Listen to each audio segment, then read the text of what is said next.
आज का जो विषय हम लोग सीखेंगे वह है चंद्रमा के महत्व, यानी कुंडली में चंद्रमा के महत्व क्या हैं। इस महत्व पर हम लोग प्रकाश डालेंगे और विस्तृत रूप से समझेंगे कि चंद्रमा कहाँ पर कैसे होते हैं, तो क्या फल देते हैं और इनके क्या महत्व है। तो आज हम लोग देखते हैं हमारे धर्म ग्रंथों में चंद्रमा का अधिक महत्व होता है।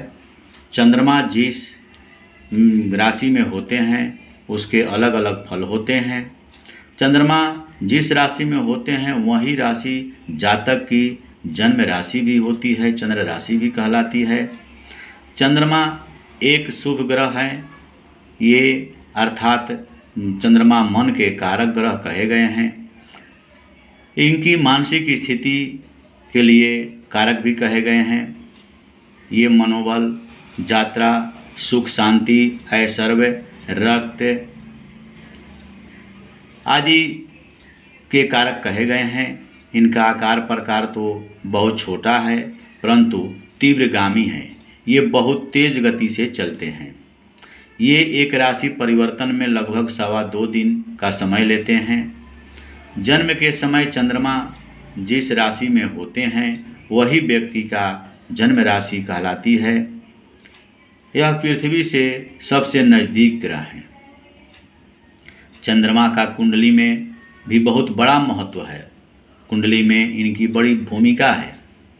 चंद्रमा व्यक्ति के मन और भावनाओं को नियंत्रित करते हैं। यह वृष राशि में बलशाली होते हैं। ये वृष राशि में बलशाली होते हैं। देखते हैं आप लोग कुंडली, यहाँ पर एक मैं चार्ट बनाया हूँ।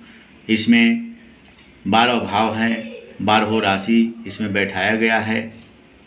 चंद्रमा जो है 20 राशि में बहुत बलशाली होते हैं। उसके अतिरिक्त कर्क राशि अर्थात अपनी स्वयं की राशि इनकी है, यानी कर्क राशि के ये स्वामी कहे जाते हैं। इसमें इनकी स्थिति यदि रहती है तो चंद्रमा बलवान होते हैं। चंद्रमा पाप ग्रह के साथ में जब होते हैं, कोई पाप ग्रह यदि उनके प्रभाव में होता है, पाप ग्रह के साथ युक्ति बना हुआ हो, पाप ग्रह की दृष्टि पड़ रही हो, वैसी स्थिति में चंद्रमा जो होते हैं वह बुरा फल देते हैं। जिस जातक की कुंडली में चंद्रमा बली होते हैं वह मृदुभाषी व्यक्ति होता है और वह भावुक भी होता है तथा सुख सुविधाओं से वह परिपूर्ण होता है। उन्हें ज़्यादा परिश्रम नहीं करना पड़ता है। चंद्रमा जल के कारक भी कहे गए हैं, जल के स्वामी भी कहे गए हैं। जल से संबंधित कोई बीमारी यदि होता है तो उसे चंद्रमा प्रभावित करते हैं। मानव के मन पर अधिक इनका प्रभाव पड़ता है। इनके साथ ही साथ इनकी स्थिति कुंडली में सही यदि नहीं रहती है तो वे कष्ट और पीड़ा भी देते हैं। ये फेफड़े के रोग, सर्दी जुखाम, मिर्गी आना, पागलपन, बेहोशी, मासिक धर्म का बिगड़ जाना, याददाश्त कमज़ोर हो जाना स्थिति ऐसे पैदा करते हैं। चंद्रमा शनि, राहु और केतु के साथ यदि युक्ति बना लेते हैं या उनकी स्थिति दृष्टि पड़ती है तो वह बुरा प्रभाव डालने लगते हैं। इसलिए घर में साफ सफाई, साफ सुथरा रखना, स्वच्छ रहना बहुत अत्यावश्यक है।